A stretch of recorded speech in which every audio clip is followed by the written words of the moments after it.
الحمد لله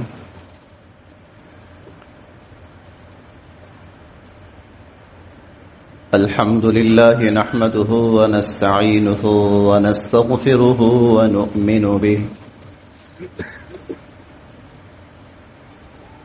ونؤمن به ونتوكل عليه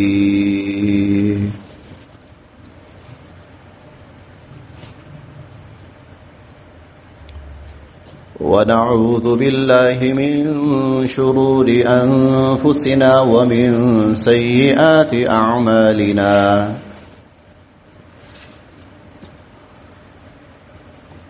من يهده الله فلا مضل له ومن يضلله فلا هادي له ونشهد أن لا إله إلا الله وحده لا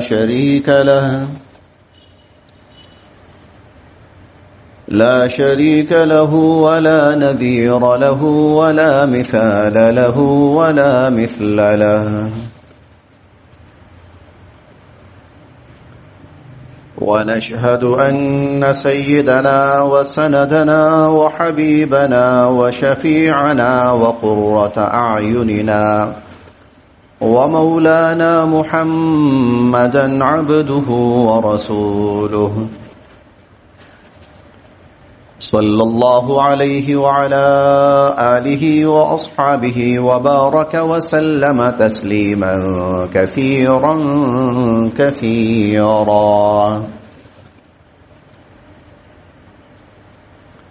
أما بعد فأعوذ بالله من الشيطان الرجيم بسم الله الرحمن الرحيم وإذ غدوت من أهلك تبوئ المؤمنين مقاعد للقتال والله سميع عليم